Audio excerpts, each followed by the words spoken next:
Vamos a ver una serie por 2 domingos acerca de la oración. ¿Acerca de qué? De la oración. Acerca de la oración. ¿Qué tema importante la oración? ¿Qué tema importante la oración? Para la vida del creyente es un tema vital, pero realmente hay que ser sincero y nuestra vida de oración tiene que crecer en muchos aspectos. Bueno, no sé cómo está el tiempo de oración de cada uno de ustedes, pero si somos sinceros y somos francos, cada uno ahí en su corazón, siempre deseamos y anhelamos crecer en nuestro tiempo de oración. Siempre anhelamos crecer en nuestro tiempo de oración. Y bueno, vamos a ir hablando acerca de la oración. Vamos a ir al libro de Mateo en el capítulo 6. Vamos a ir al libro de Mateo en el capítulo 6.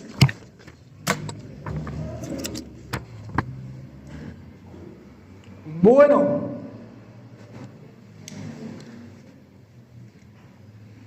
nos encontramos aquí en el libro de Mateo.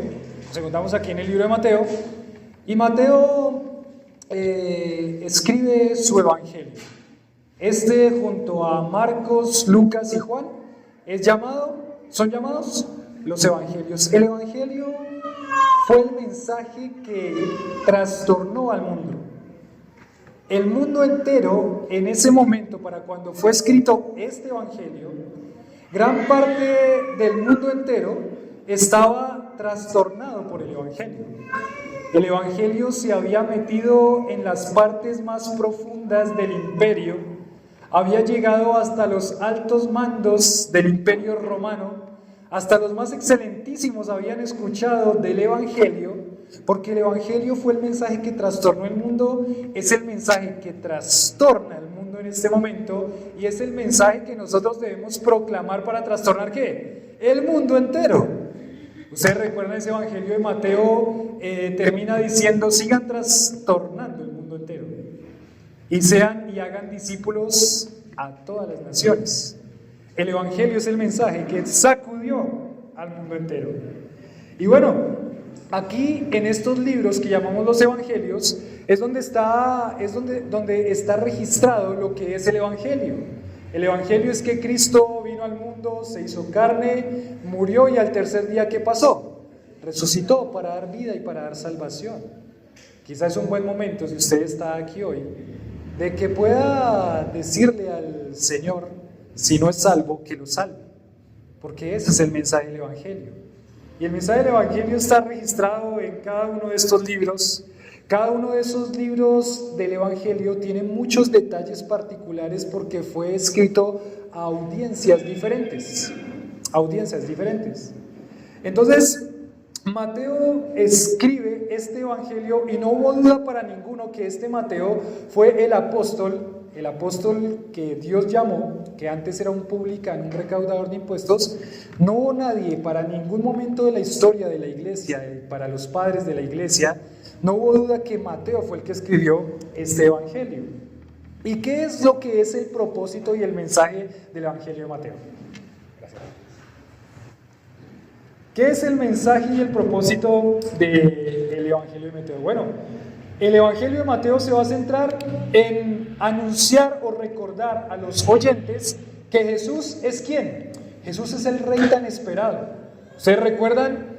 Este evangelio va a tener un objetivo, que es decirle a los judíos que el Jesús que estaban esperando, el Mesías que estaban esperando, ya había venido y había muerto por ellos. Por eso es que ustedes van a encontrar, o vamos a encontrar en el evangelio de Mateo, una cantidad de referencias que dice: esto pasó ¿para qué? Para que se cumpliese la escritura cuando dijo tal cosa. Y van a encontrar muchas referencias en el evangelio de Mateo con relación al cumplimiento de las profecías, diciendo que Jesús era el Mesías que tenía que venir. Entonces Mateo es claro en poner el énfasis en que Jesús es el Rey tan esperado y él quiere recordarle a las iglesias a quienes les está escribiendo este evangelio, quiere recordarle a las iglesias que deben llevar este mensaje también a los judíos, porque los judíos también tienen que ser salvos, porque el rey que ellos estaban esperando ya vino, y tenían que poner su fe en él. Entonces el Señor había venido A establecer un reino. Y el reino del Señor depende de la predicación del Evangelio. La predicación del Evangelio es el que va a llevar el mensaje del reino de aquí a Soacha, Bogotá y hasta lo último de la tierra. Entonces, Él vino a establecer un reino y ese reino depende de la predicación del Evangelio a todas las naciones. Entonces, el mensaje de Mateo es específicamente para los judíos para que se conviertan, pero a las iglesias alentarlas ¿a qué? A que sigan siendo fieles, a predicar, a anunciar el mensaje del Evangelio aquí y hasta lo último de la tierra. Y por eso es que el capítulo o Mateo termina como Mateo capítulo 28, versículo 19 y 20. ¿Qué es? Id y predicar el Evangelio a todas las naciones. Miremos ahí Mateo 28 para ser más precisos. Mateo 28, 19 y 20. Termina de la siguiente forma. ¿Llegaron ahí? Mateo 28, 19 y 20. ¿Sí? Mateo 28, 19 y 20 dice: por tanto, id, ¿y qué? Y haced discípulos a todas las naciones, bautizándolos en el nombre del Padre, del Hijo y del Espíritu Santo, enseñándoles que guarden todas las cosas que os he mandado. Aquí yo estoy con vosotros todos los días hasta el fin del mundo. Pero recuerden, esa es la misión de la iglesia. El Evangelio que sacudió al mundo entero debe seguir siendo predicado a través de la iglesia, y el mensaje es claro. El mensaje es que tienen que ir y hacer discípulos a todas las naciones. Entonces Mateo los va a alentar. ¿Cómo se va a extender el reino del rey? Se va a extender a través de la predicación del Evangelio. Se va a extender a través de la predicación del Evangelio a todas las naciones. Entonces está alentando a la iglesia. Y es interesante porque el Evangelio de Mateo es el único Evangelio en donde se menciona la iglesia. Es el único evangelio donde se menciona la iglesia. Ahorita los que estén en membresía de la iglesia conmigo allá atrás, vamos a estar viendo 2 capítulos de Mateo en donde se menciona a la iglesia.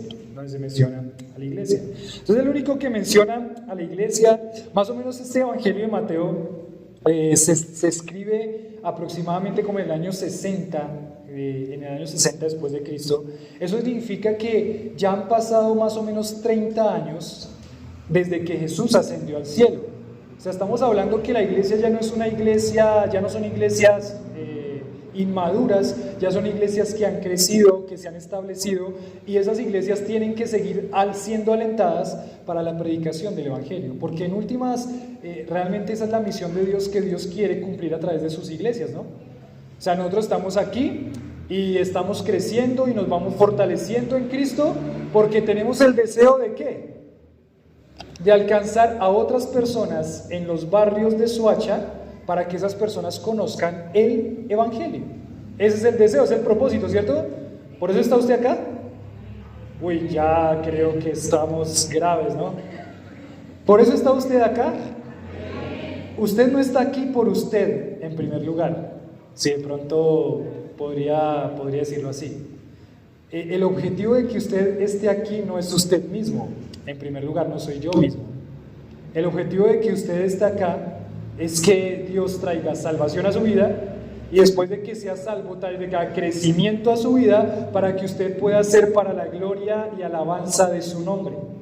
Y para gloria y alabanza de su nombre, una de esas formas en las que usted va a ser para gloria y alabanza de su nombre es alcanzando a otros con el Evangelio. Entonces, en últimas, realmente usted y yo no estamos aquí por nosotros mismos. Estamos aquí por un plan y un propósito más grande, que es el propósito de Dios. Es difícil, ¿no? Porque ¿cuántas veces nos enfocamos en nosotros mismos? Pero no pensamos que el fin último realmente es la gloria y la honra del Señor, porque para eso Dios nos creó y para eso Dios formó e instituyó su iglesia. Entonces, las iglesias deben aferrarse a Cristo como su Rey, dice Mateo. ¿Quién es el Rey de Reyes? ¿Quién es su Rey?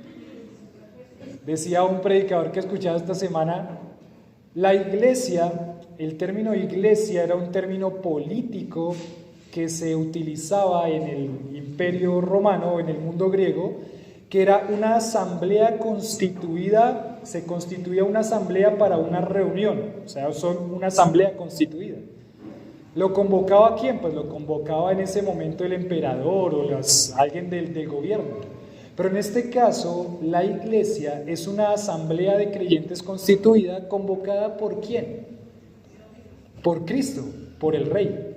O sea, nosotros estamos aquí convocados en nombre de ¿quién? De Cristo. Usted viene aquí para glorificar ¿a quién? Porque Él es el Rey de Reyes y Él es el Señor de Señores. Entonces la iglesia debe aferrarse a Cristo como su Rey. ¿Es Cristo el Rey de su vida? Me acordé de una canción que dice: Él es el Rey, Él es el Rey, Él es el Rey de mi vida. Pero ahí la pregunta sería: ¿sí es el Rey? Porque ese es el mensaje de Mateo. Mateo le está diciendo a las iglesias a quienes le está escribiendo que la iglesia debe aferrarse a Cristo como su Rey y que realmente eso se ha vivido. Que las personas puedan vivir de tal forma que muestran que Cristo es su Rey, no que nosotros mismos somos nuestros propios reyes, porque esa es la parte difícil. Entonces debemos vivir de acuerdo a esa identidad. Cristo es nuestro Rey, de acuerdo a quienes somos en Cristo. Si Cristo es nuestro Rey, la iglesia debe vivir de esa forma. Esta sección del capítulo 6 de Mateo está en un lugar que se llama el Sermón del Monte. ¿Han escuchado alguna vez este término, el Sermón del Monte? Sí, el Sermón del Monte está en estos capítulos, en este capítulo 5, capítulo 6, capítulo 7. Y es un sermón que hizo Jesús desde un monte y está explicando varias cosas. Está explicando cuál es el propósito de Dios para este mundo. Está explicando que habían algunas ideas equivocadas en cuanto al reino.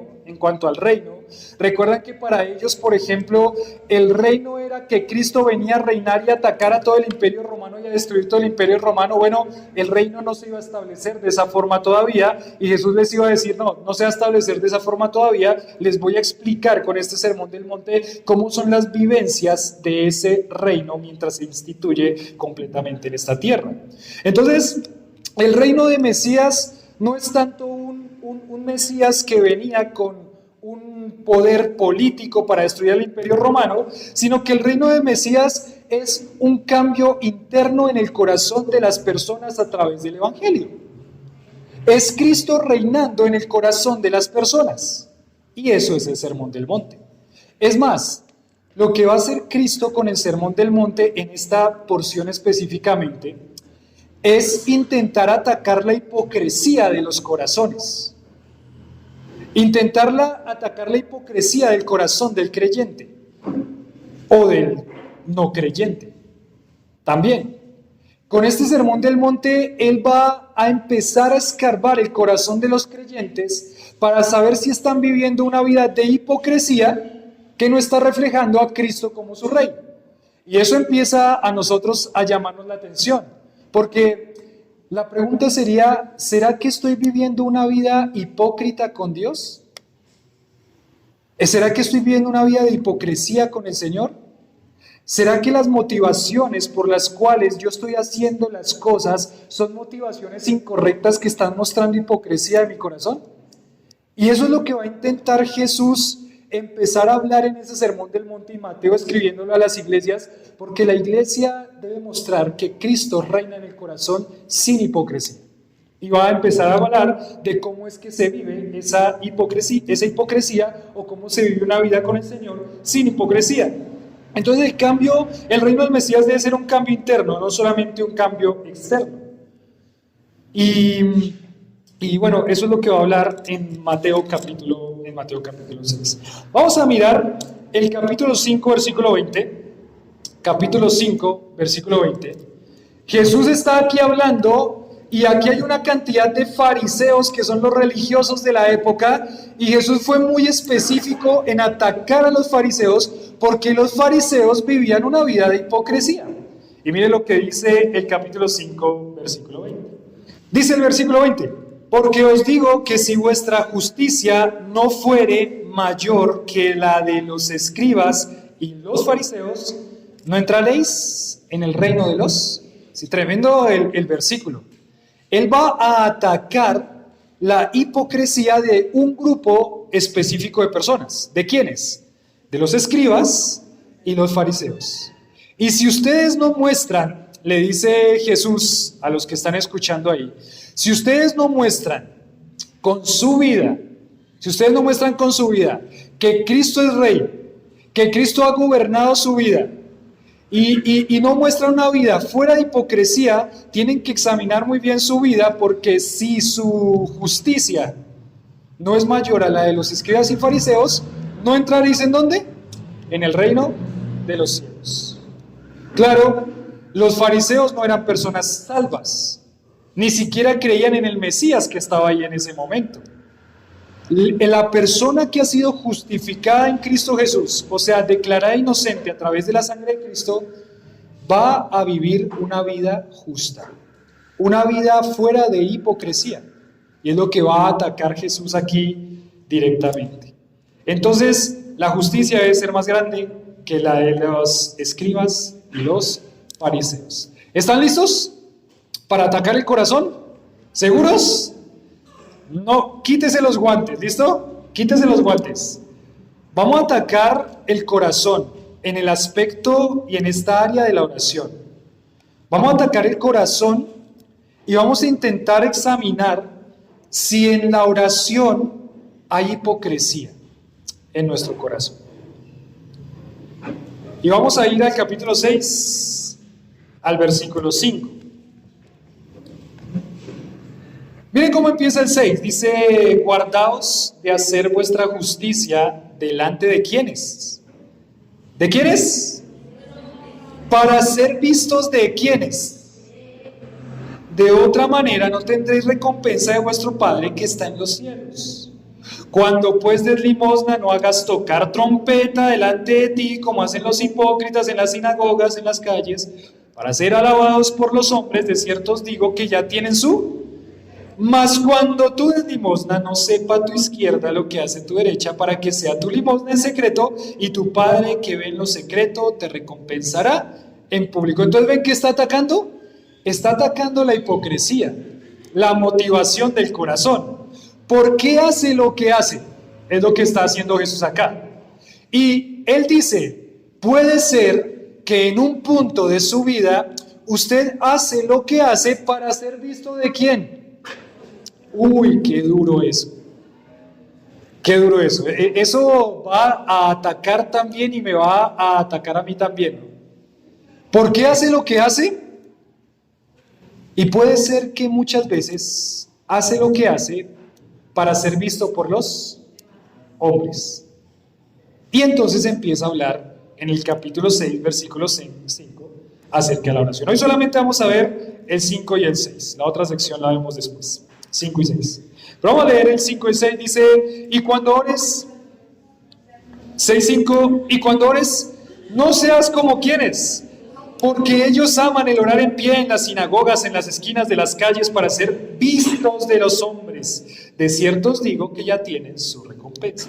Mas tú cuando ores, entra en tu aposento, cerrada la puerta, ora a tu Padre que está en secreto, y tu Padre que ve en lo secreto te recompensará en público. Te recompensará en público. Vamos a ver, entonces, el título de esta predicación, para los que anotan por ahí, se llama La vida de oración que a Dios le agrada. ¿Cómo se llama? La vida de oración que a Dios le agrada. Uy, lindo título. Lindo título. Lindo título. Porque vamos a tener que ver la vida de oración que a Dios le agrada. ¿Cuántos quieren agradar a Dios? Amén. Ahora entonces vamos a ver cuál es la vida de oración que a Dios le agrada. ¿Para poder qué? Pues agradar al Señor, ¿cierto? Que es nuestro deseo. Entonces vamos a ver la vida de oración que a Dios le agrada. Bueno, para hablar de la oración un poquito, decimos en primer lugar que nuestra vida de oración va a exponer nuestra realidad espiritual. Se los digo otra vez para que le pongan bien atención y lo analicen. Nuestra vida de oración va a exponer nuestra realidad espiritual. O sea, nuestra vida de oración va a examinar nuestra realidad espiritual. Y eso ya empieza también a ponernos en nuestra mente, porque yo podría preguntar en este momento, ¿cómo está su vida de oración? Y usted dice, uy, mi vida de oración de 1 a 10, como yo pensaría que a Dios le agrada, de 1 a 10 está en 1. Bueno, pues si la vida de oración está en 1, revela su condición espiritual. ¿En cuánto está su vida espiritual? Digamos si hacemos esa comparación. ¿Sí? ¿Sí? Bueno, mi vida espiritual, mi vida de oración está en 5 de 10. Entonces, ¿cómo está su realidad espiritual? Ahí ya lo tiene. Bueno, no, está bien, mi vida de oración está en 8. Entonces, ¿cómo está su realidad espiritual? Y tenemos que examinar eso en nuestro corazón, porque nuestra vida de oración va a exponer una realidad espiritual. Si queremos vivir una vida piadosa para agradar a Dios, mostrando que Él es el Rey de nuestra vida, la oración que nosotros tenemos debe ser una oración verdadera y una oración genuina. Una oración genuina. Entonces, estos versículos que están aquí en el Sermón del Monte, en el capítulo 6, prácticamente algunos comentaristas dicen está en el centro de toda la sección del Sermón del Monte. Está en el centro de la sección del Sermón del Monte. Estos versículos van a revelar mucho de lo que está en nuestro corazón, porque va a hablar de una parte íntima también de nuestro corazón, que es la oración, que va a revelar nuestra vida espiritual. Va a revelar hoy, con estos versículos, si nosotros vamos a buscar la oración en una actitud humilde y dependiente, o usamos la oración para nuestros propios beneficios. Eso va a revelar estos 2 versículos que están acá. Va a revelar si yo realmente estoy orando en una actitud humilde y dependiente a Dios, o si estoy utilizando la oración para mi propio enaltecimiento. Y ahí va a revelar su vida espiritual también. Va a revelar su vida espiritual. Entonces, tenemos que pensar y ser conscientes de algo. La hipocresía es un problema que tenemos todos los hijos de Dios. La hipocresía es un problema que tenemos todos los hijos de Dios. Nuestro corazón se ve tentado muchas veces en mostrar algo que no somos. Estamos tentados muchas veces a mostrar una faceta en un lugar, en otro lugar mostrar otra faceta. Porque, decía alguien, en la iglesia somos todos cristianos. ¿Sí o no? Y venimos acá, nos ponemos nuestro atuendo, ¿sí? Presentables. Llegamos acá, cantamos todos juntos, nos saludamos con alegría, ofrendamos al Señor. Pero es igual cuando estamos en la casa, es igual cuando estamos en el trabajo, es igual cuando estamos en el Transmilenio y alguien nos pisa el pie y nos empujan y nos ajetrean, es igual. Si una persona aquí en la iglesia de pronto le pisara el pie cuando venimos a dar la ofrenda, usted dice, bueno, me pisó, pues no se dio cuenta. Amén, hermanita, gloria a Dios. Siga, pase usted. Y el otro le dice, no, después de usted. ¡Qué bendición! En el Transmilenio. ¿Le dice usted, pase usted después de usted? Porque es una batalla en nuestro corazón. La hipocresía es una batalla en nuestro corazón. Nosotros queremos mostrar nuestra buena cara. ¿Sabe qué es la oración mía? Muchas veces por nosotros, por ustedes. Señor, revela lo que hay en el corazón. Que lo que hay en el corazón salga para que yo pueda, o como iglesia podamos tratar ese corazón y ayudarlo a crecer en su misión a Cristo, a la estatura de la plenitud de Cristo. Y es lindo. ¿Saben por qué? Porque Dios responde la oración. Y empiezan a salir cosas que aquí yo no puedo ver. Pero después empiezan a salir. Y uno empieza a decir, no empiezo a decir, mire qué hipócrita, no. Pero empiezo a decir, ya sé con qué está luchando y con qué podemos trabajar. La hipocresía es algo con lo que el creyente lucha continuamente. Esa palabra hipócrita realmente es un término que se utilizaba en el teatro en la cultura griega, que después pasó a la cultura grecorromana. La hipócrita era una máscara que tenía diferentes expresiones en el rostro. Entonces había una máscara de felicidad, había una máscara de tristeza, había una máscara de asombro, había una máscara de miedo, y según la escena que se presentara, los actores ¿qué hacían? Agarraban la máscara y se la ponían, felicidad. Agarraban la otra máscara y se la ponían, tristeza. Agarraban la otra máscara y se la ponían, asombro. Eran diferentes ¿qué? Máscaras dependiendo el contexto de la obra de teatro que se estaba presentando. Ese término entonces fue evolucionando hasta que ¿qué pasó? ¿Cómo quedó? El hipócrita o la hipocresía es la actitud que yo manifiesto en diferentes áreas, en diferentes circunstancias y diferentes situaciones. Parece que mi cara cambia dependiendo ¿qué? ¿Dónde estoy? Parece que mi actitud cambia dependiendo dónde estoy. Me pongo diferentes máscaras dependiendo del contexto donde estoy. ¿Y saben qué? La hipocresía también se puede filtrar en la vida de oración. Y es interesante, ¿por qué? Porque ¿a quién quiero engañar?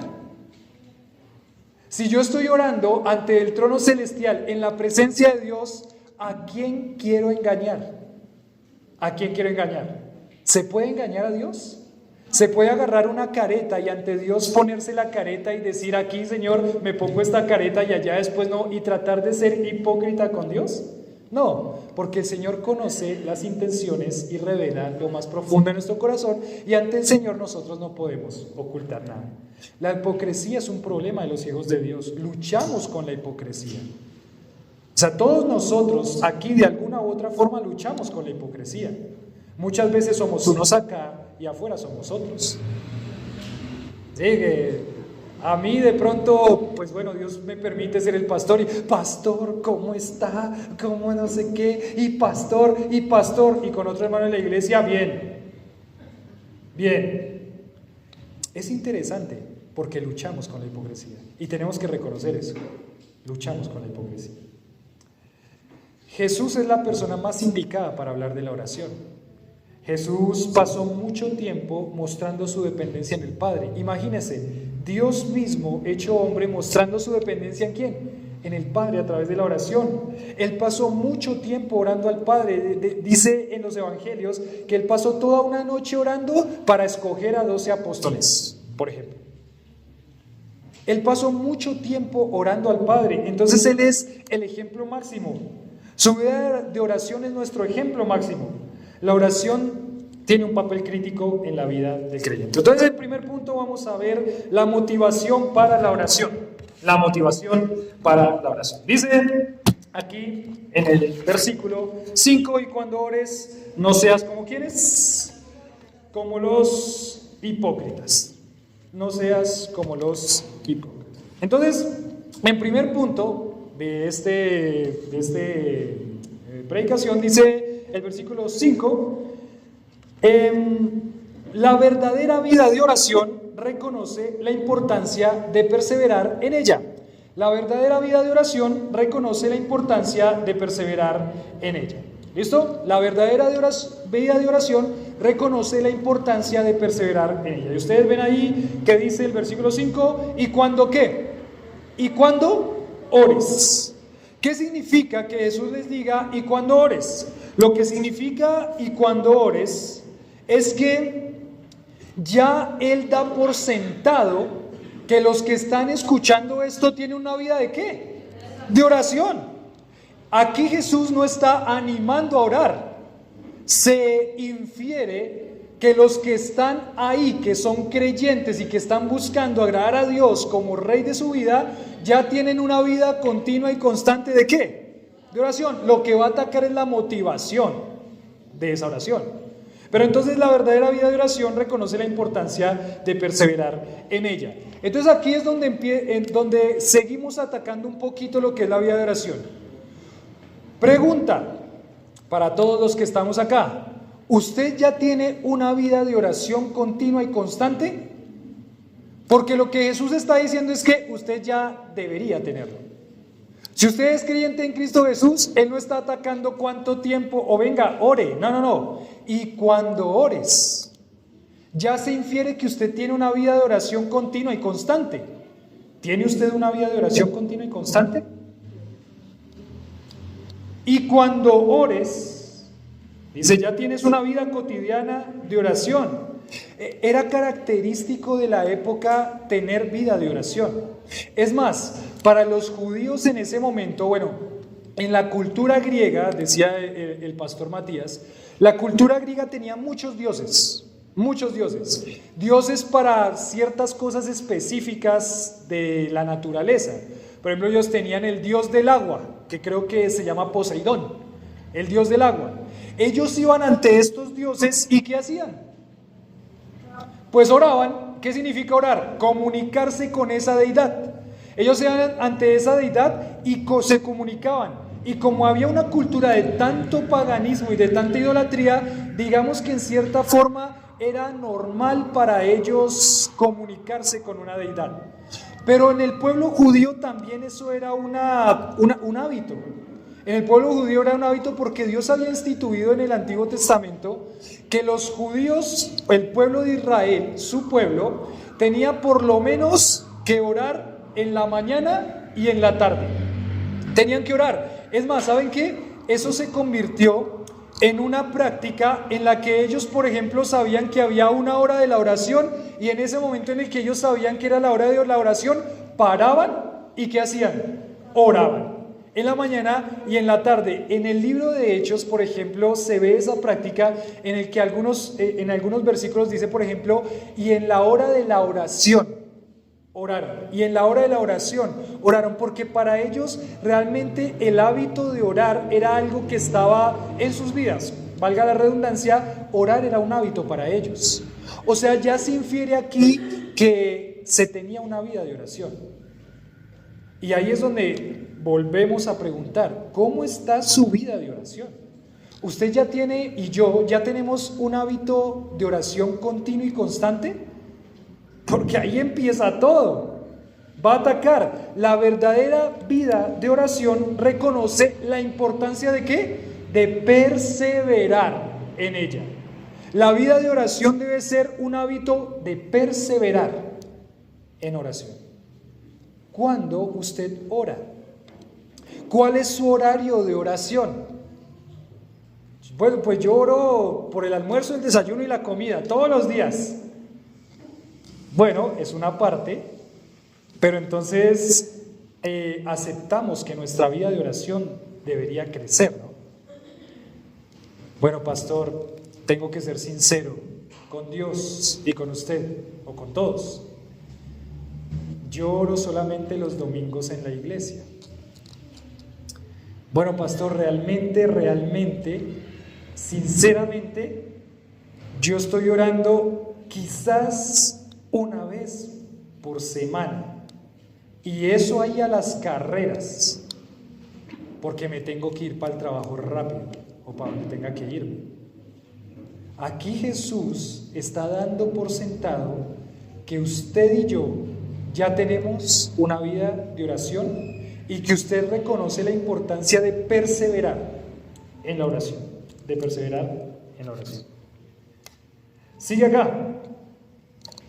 Él está hablando a personas que ya oraban constantemente. Entonces Jesús no está atacando aquí la continuidad de la oración, sino que está atacando aquí la motivación por la cual estas personas están orando. Se habían vuelto oraciones rutinarias, se habían vuelto una forma de mostrar exteriormente espiritualidad. Tremendo.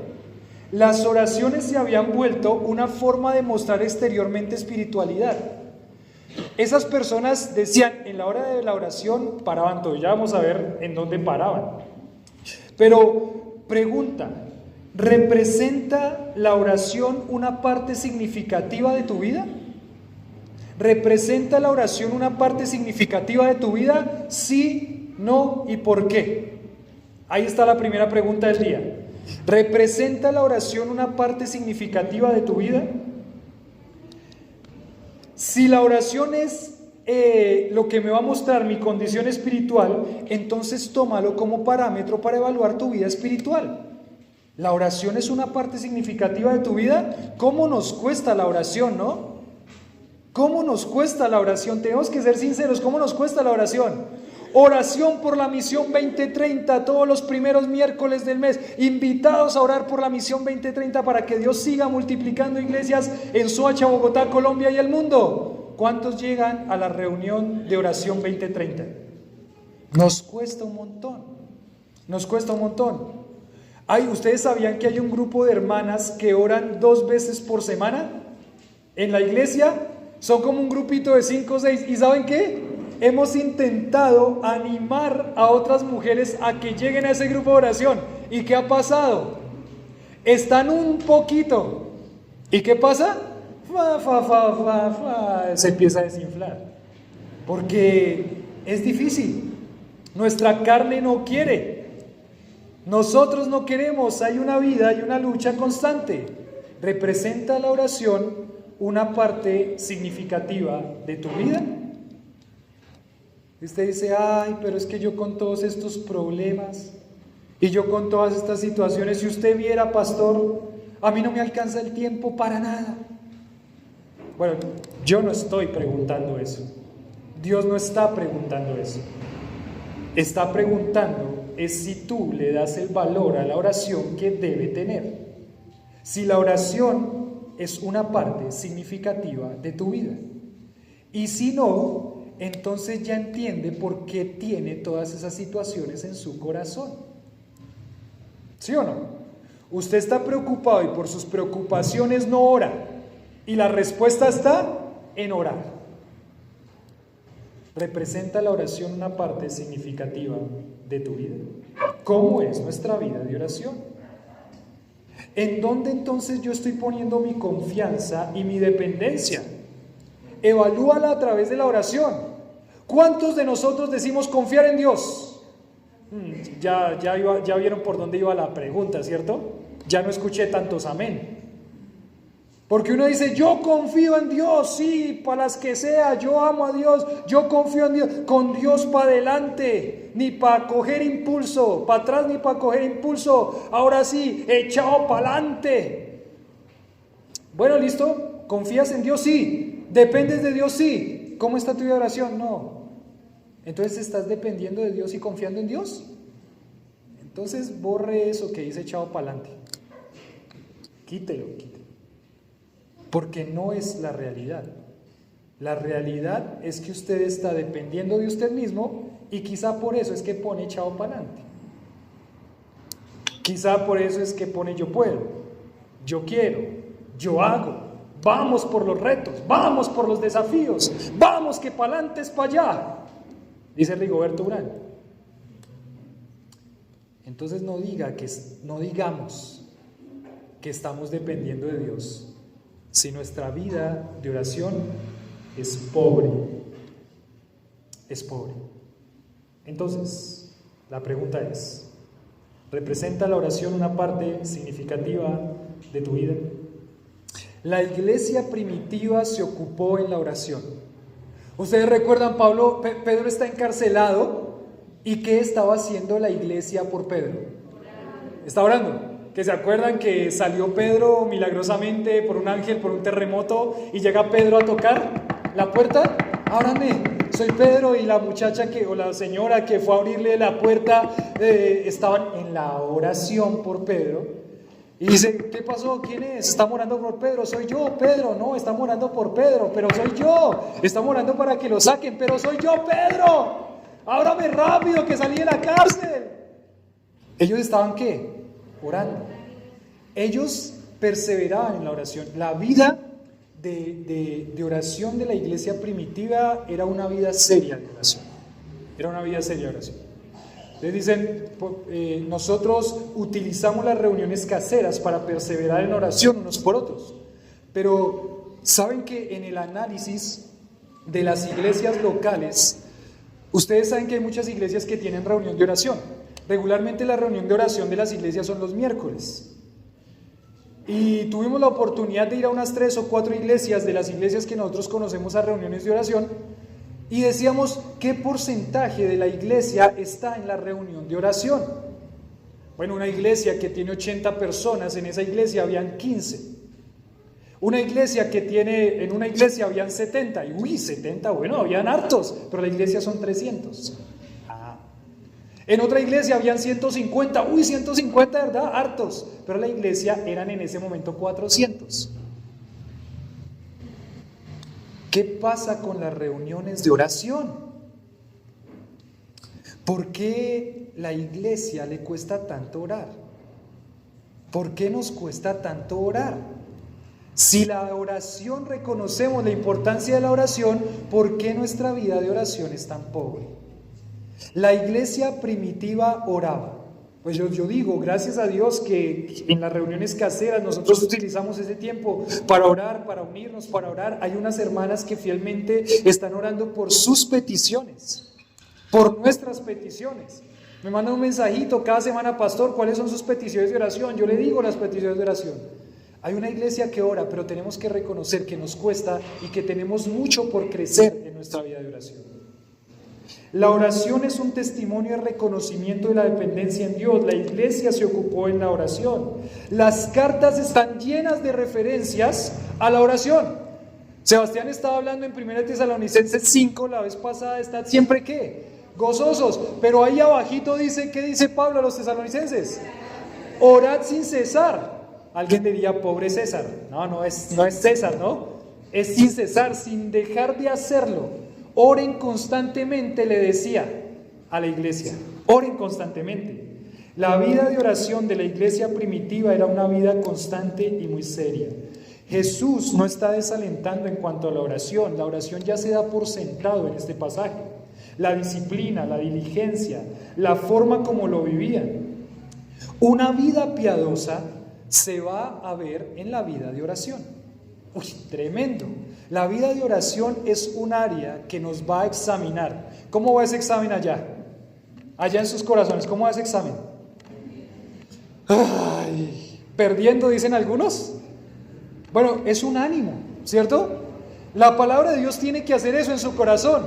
Es útil para enseñar, para redarguir, para corregir, para instruir en justicia, a fin de que el hombre de Dios sea perfecto y enteramente preparado. Y por eso venimos acá cada domingo. Venimos a que el Señor trabaje en nuestro corazón. Y si la vida de oración no está funcionando, pues hoy hay que hacer un alto y volver a empezar. Y pedirle, Señor, ayúdame, porque yo sé que me cuesta, Entonces, no está desalentando a la oración, Él va a atacar la motivación, que es el segundo punto que vamos a ver en esta mañana. El primer punto es: la verdadera vida de oración reconoce la importancia de perseverar en ella. Y el segundo punto es: la verdadera vida de oración reconoce la hipocresía que la afecta.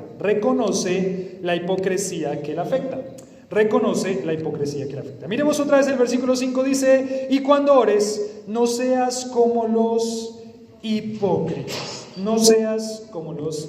Ya hablé un poquito de lo que era la palabra hipocresía. Son personas que fingen algo que no son. Y miren lo que dice ahí el versículo, ahí mismo dice: porque ellos aman el orar en pie en las sinagogas, en las esquinas de las calles. ¿Para qué? Para ser visto de los hombres. De cierto os digo que ya tienen su recompensa. Entonces, ¿cuál era la hipocresía?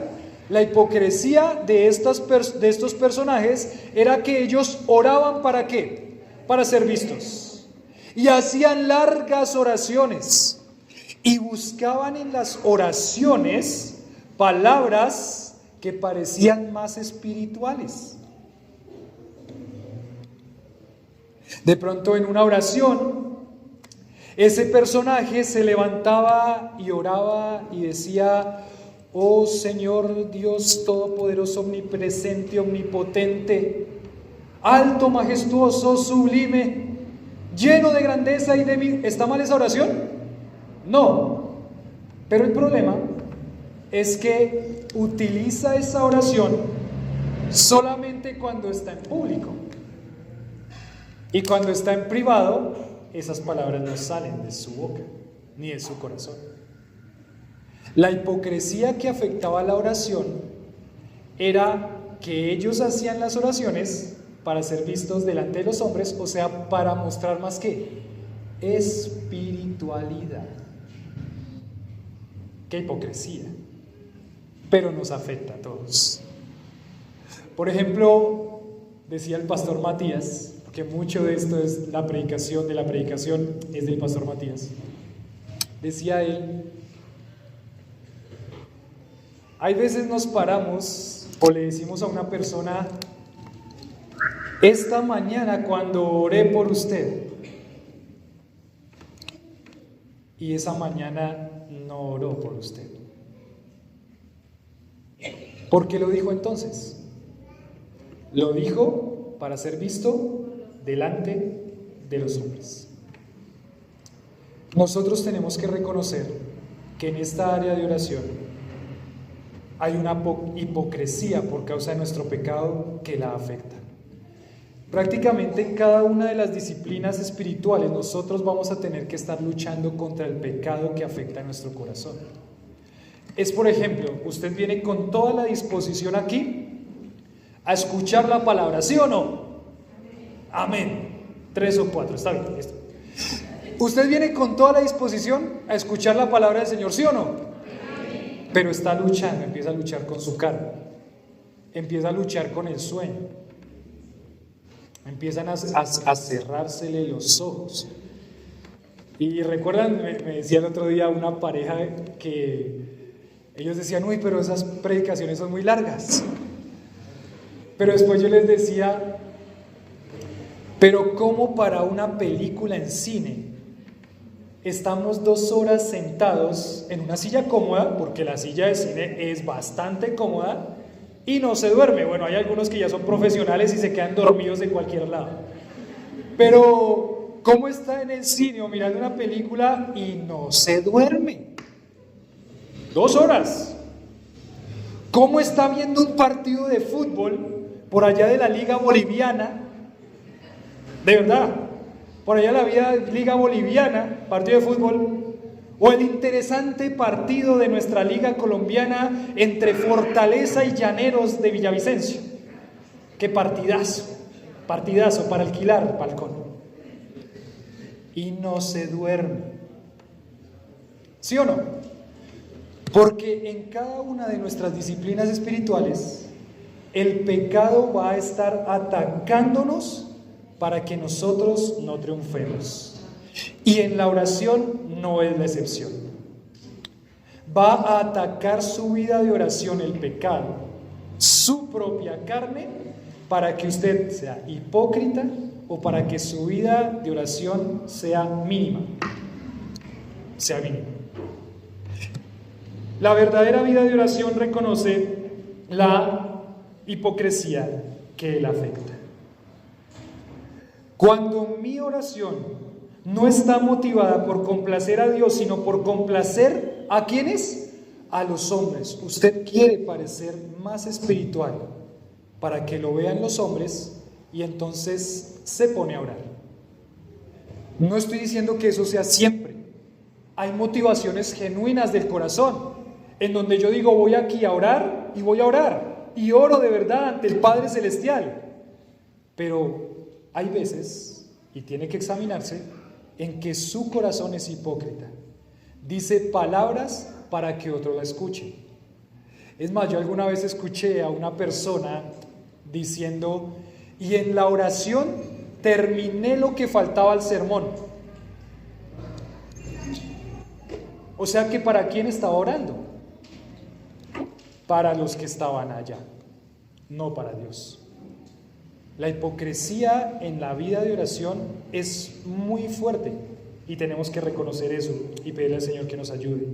Estos hombres que estaban acá, a quien Jesús estaba atacando, no es que no oraban, es que oraban para ser vistos delante de los hombres. Entonces llegaba el momento de la oración y ellos sabían que ya casi iba a ser la hora de la oración y faltando, bueno, no creo que tenían esos relojes, pero como midieran su tiempo, estaban ahí mirando, ya casi es el momento de la oración, ¿dónde están las personas para que me vean? Allá está el grupo de personas, corro rápido, ¡tin! Tiempo de la oración.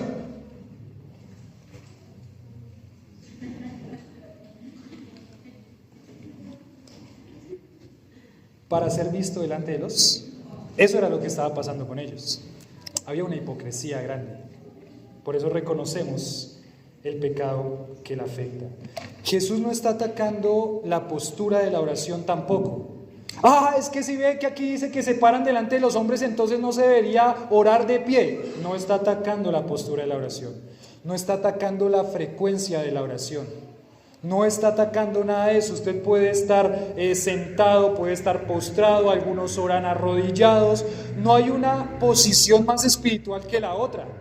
Que también es que tenemos, por una cultura cristiana, tenemos un falso concepto de que es más espiritual si oro de rodillas. Una vez un pastor le dijo a toda la iglesia, de rodillas a orar. El que no se arrodille no os vale esa oración, prácticamente le dijo. Y está la pobre señora que no puede ni inclinarse por sus dolores. Pero tenía que ser de rodillas porque la oración de rodillas es la que Dios va a escuchar. No, Jesús no está atacando la postura de la oración. Jesús no está atacando tampoco que ore en la calle, porque usted puede orar en la calle también. Usted puede orar. Es más, Jesús les está diciendo, sigan perseverando en su vida de oración. Oren cuando den gracias a Dios por los alimentos, oren a la noche, oren. Su vida de oración tiene que crecer, tiene que ser una vida constante de oración. Él no está atacando la postura, Él está atacando la motivación. La motivación, Él no está atacando el lugar, Él no está atacando la postura. Era natural orar para ellos, pero ellos buscaban las sinagogas y las esquinas de las plazas para mostrar espiritualidad. Espiritualidad. Entonces cuidado, porque la verdadera vida de oración reconoce la hipocresía que la afecta, para ser vistos por los hombres. Sus grandes oraciones elocuentes para exhibir espiritualidad. Cuando oramos, ¿cómo oramos? ¿Acomodamos las palabras? Cuando oramos, ¿cómo oramos? ¿Para que nos vean los hombres? Vamos a la reunión de oración para que otros piensen que tenemos una vida de oración. Puede ser hipocresía. Estamos orando a la gente, usamos oraciones para adular a otros. Esa es interesantísima. Algunas veces para quedar bien, utilizamos la oración para adular a otros. Hipocresía. La vida de oración debe reconocer la hipocresía que la afecta. Y les digo ahí, dijo Jesús, para ser visto delante de los hombres, de cierto os digo, ténganlo por seguro que ya tienen su ¿qué? Su recompensa. Miren, la oración es un privilegio que tenemos nosotros los creyentes, que tiene un poder inigualable. La oración es una herramienta poderosísima, es tremendo. Pero ¿Dios va a responder a una oración hipócrita? Dios va a recompensar las oraciones genuinas. Él dice que todo lo que pidiere según su voluntad, Él lo va a hacer, pero no una oración hipócrita. La oración hipócrita para ser vista por los hombres, para adularse a él mismo, para exaltarse a él mismo, ya tiene su recompensa. ¿Cuál es la recompensa? Que otros digan, uy, qué espiritual. Mire cómo ora. Uy, yo quisiera orar como esa persona. Mire las palabras que utiliza. Uy, mire la postura. Uy, mire ese hombre, qué espiritualidad. Ya tiene su recompensa. Nosotros lo adulamos. Ya la tiene. ¿Esa era la recompensa que quería para ser visto por los hombres? Ya la tiene. Qué espiritual. Muy bien. Ya tiene su recompensa. Dice Jesús. Dice Jesús. Pero Dios sí va a recompensar una oración genuina, una oración sincera. Entonces hay que ajustar la vida de oración, porque Dios va a cumplir sus propósitos soberanos por la oración. Tremendo. Es inigualable el poder que tiene la oración. Ya tienen su recompensa. Y por último punto, ¿sí es el último punto? Sí. Y por último punto, la verdadera vida de oración reconoce que Dios es la única audiencia. La verdadera vida de oración reconoce que Dios es la única audiencia. La verdadera vida de oración reconoce que Dios es la única audiencia. Bueno, eso lo sabemos, ¿sí o no? Cuando oramos, ¿a quién oramos? Eso lo sabemos, ¿cierto? Es algo que de pronto no tenemos que explicarlo mucho, pero lo que va a hacer nuestro corazón es intentar desorientarnos y desubicarnos y no orarle a Dios, sino orarle a otro. Entonces, la verdadera vida de oración reconoce que Dios es la única audiencia. Leamos el 6 otra vez, dice: mas tú cuando ores, entra ¿en dónde? En tu aposento, cerrada la puerta, ora a tu Padre que está en secreto, y tu Padre que te ve en lo secreto te recompensará en público. Entonces está diciendo Jesús que no se deberían hacer oraciones con otros. Está diciendo Jesús que no se deberían hacer oraciones congregacionales, que la única oración que es válida para él es la oración individual, en donde uno se mete en su aposento y ora. No, porque recuerden que él no está atacando ni la frecuencia, ni la postura, ni el lugar. Está atacando ¿qué? La motivación. Entonces él está hablando aquí de algo muy íntimo, Mas tú cuando entres en tu aposento. Entonces, según lo que estamos hablando en todo el contexto, lo que deberíamos nosotros intentar para llegar a orar ante Dios es limpiar el corazón de la hipocresía. Limpiar el corazón de la hipocresía es nuestra responsabilidad. Cuando yo voy a orar, ¿a quién le voy a orar? A Dios, porque reconoce que Él es la única audiencia. Cuando estoy orando a Dios. Cuando Él dice aquí, entra en tu aposento, esa palabra aposento significaba un lugar muy privado, un lugar donde se guardan las cosas más valiosas, en donde tenían guardados sus tesoros. ¿Y saben cuál es ese lugar para nosotros como creyentes? ¿Cuál sería? Ay, pastor, para mí es el baño de mi casa. No sería el lugar más valioso, ¿no? ¿Usted guardaría en el baño sus tesoros? Bueno, de pronto, debajo de la basura, ahí no irían a buscar. ¿Cuál sería el lugar más íntimo? Sobre toda cosa guardada, guarda tu corazón. Sobre toda cosa guardada, guarda tu corazón. Donde esté vuestro tesoro, allí estará vuestro corazón.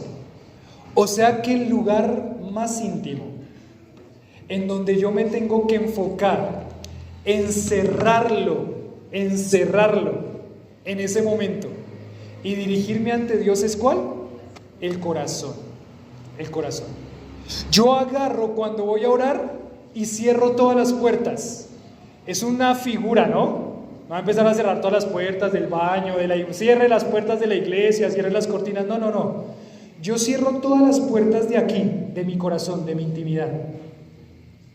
Y pongo en mi mente que en ese momento me estoy dirigiendo ante la única audiencia, Dios. Jesús no está desanimando que oremos juntos en congregación. Cuando estamos orando juntos en congregación, ¿qué es lo que tiene usted que hacer? Agarrar, concentrarse, cerrar todas las puertas, meterse en ese lugar de intimidad y reconocer que está orando ¿a quién? A Dios. Hoy, cuando oremos ahorita, cuando oremos por la ofrenda, cuando ore en su casa con su familia, cuando ore y cuando va por la calle, cuando oremos en la reunión casera, cuando oremos por la reunión 2030, ¿qué hacemos? Agarramos, cerramos las puertitas de nuestro lugar íntimo del corazón y nos enfocamos en la única audiencia que es Dios. Señor, me estoy dirigiendo a ti. Y oramos. Y esa es la forma como vamos a quitar la hipocresía de nuestro corazón. Que cuando yo estoy enfrente de Dios, no me voy a poner a inventar nada. Cuando yo estoy enfrente de Dios, no me voy a poner con hipocresías. Cuando yo estoy enfrente de Dios, vengo a comunicarme con mi Padre Celestial y ahí no tengo nada que esconder. Eso es lo que Jesús quiere si su corazón está gobernado, dominado por el Rey. Por el Rey. Mas tú cuando ores, entra en tu aposento. Hay que esforzarse para eso. Es un esfuerzo para ir a su corazón y orar a la presencia de Dios. Es un esfuerzo para ir a su corazón, quitar la hipocresía que lo afecta, quitar el pecado que afecta esa oración y presentarse y hablar ante Dios. Esa es la verdadera vida de oración que Dios le agrada. Reconoce que Dios es la única audiencia. Y dice, y cerrada la puerta, ora a tu Padre que está ¿en dónde? En lo secreto. Ahí en lo secreto de su corazón. Qué lindo, qué lindo. Es una hermosura este pasaje. Si alguna vez cuando yo escuché esto, yo dije, Señor, gracias, porque tu palabra es tan viva y es tan eficaz. ¿Cuánto tiempo luché yo con la hipocresía de mi corazón en la oración? ¿Cuánto tiempo luché yo en quizás orar para otros? ¿Cuánto tiempo luché yo en que cuando estaba orando estaba pensando en cualquier otra cosa menos en el Señor? Cierro mi puerta, cierro mi corazón, cierro mi lugar íntimo y me refiero al Dios Todopoderoso, omnipotente, omnipresente, que va a escuchar mi oración sincera y va a responder a esa oración. ¡Oh, qué bendición! ¡Qué privilegio! ¿Cómo está su vida de oración? Cerrada la puerta, ora a tu Padre que está en lo secreto. ¿Cómo guardo mi corazón de la hipocresía? Es una cuestión de actitud y no de ubicación. ¿A quién busca? Busca a tu Padre que está en lo secreto. ¿A quién te diriges? A tu Padre que está en lo secreto. ¿A quién le oras? A tu Dios. ¿Con quién te encuentras? Con tu Dios, en lo secreto de tu corazón. No estás ahí con Dios para construir tu propia imagen, sino para orarle a Él. Órale a Él. Dios no es impresionado por nada. Dios no es impresionado por mi apariencia. Si quiero orar como a Dios le agrada, debo ir y encontrarlo en lo secreto. Y en lo secreto es en lo más profundo de mi corazón. Yo me refiero a Él cuando estoy orando. ¿Para quién estamos orando? La verdadera vida de oración que a Dios le agrada. 3 puntitos que vimos. El primero, la verdadera vida de oración reconoce la importancia de perseverar en ella. El segundo, la verdadera vida de oración reconoce la hipocresía que la afecta. Y el tercero, la verdadera vida de oración reconoce que Dios es la única audiencia. Vamos a orar y vamos a cerrar la cajita. Lugar de intimidad.